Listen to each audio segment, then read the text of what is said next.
இந்த கால ஒரு செய்தி, பட்டியலினுடைய பாஜக பட்டியல் மாநில தலைவர் தடா பெரியசாமி அதிமுகவில் இணைஞ்சிட்டார் அப்படின்னு. அவரை பற்றி எனக்கு எல்லாம் தெரியும். நான் அதே தொகுதியை சார்ந்தவன் தான். அவர் பட்டியலணி சொந்த மாவட்டத்தில் பாஜகவோட பட்டியலணி என்ன வளர்த்தீங்க? நீங்கள் எத்தனை கிராமங்களுக்கு பயணம் பண்ணியிருக்கீங்க? அதே சமூகத்தை சார்ந்தவன் தான், பட்டியல் சமூகத்தை சார்ந்தவன் நான். ஸ்ரீமுஷ்ண ஒன்றியத்தில் புடையூர் கிராமம். எத்தனை கிராமங்களுக்கு நீங்கள் போயிருக்கிறீங்க? எத்தனை இந்த சமூகத்தில் இருக்கக்கூடிய நபர்களை எத்தனை பேர் நீங்கள் சந்திச்சிருக்கிறீங்க? கட்சி நினைச்சிருக்கிறீங்க? ஒரு வேலையும் செய்யலை. நீங்கள் கட்சியை விட்டு ஒரு அற்பத்தனமான சுயநலமான ஒரு இதுக்காக வெளியே போனதுக்காக, ஒரு வேறு கட்சியை பிணைஞ்சதுக்காக இங்கே, அதனால் பட்டியல் சமூகத்தினால யாரும் கோவப்பட போகிறது கிடையாது.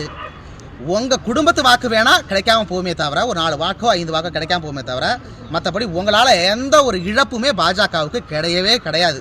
ஏன்னா சொந்த மாவட்டத்திலேயே பட்டியல் சமூகத்தில் அவ்வளவு எதிர்ப்புகள் உங்களுக்கு இருக்குது.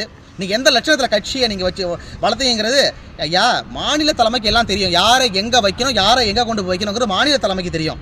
நீங்கள் எனக்கு இது கொடுக்கலையே, ஐயோ நான் கட்சி விட்டு விலகிட்டேன் அப்படின்ற சொல்கிறதெல்லாம் ஏற்றுக்கக்கூடியதில்லை. உங்களை கண்டிப்பாக பாஜக சொந்தங்கள் இதுக்கு முறை தான் புரிஞ்சுக்க போகிறாங்க. நீங்கள் எப்படியாப்பட்ட ஆளுங்கிறத இனிமேல் தான் தெரிய போகுது.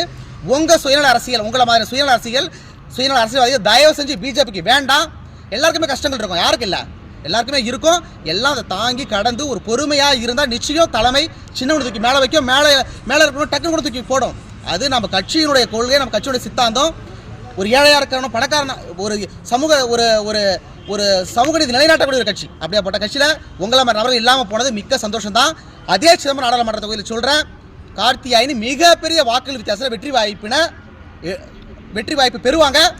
நீங்கள் நின்றுருந்தா டெபாசிட் கூட கிடைக்காதுங்கிறது நான் அப்பயே நினச்சிக்கிட்டு இருந்தேன். ஆனால் உங்களுக்கு சீட்டு கொடுக்காம போனது மிகப்பெரிய சந்தோஷங்க ஐயா, சந்தோஷம்.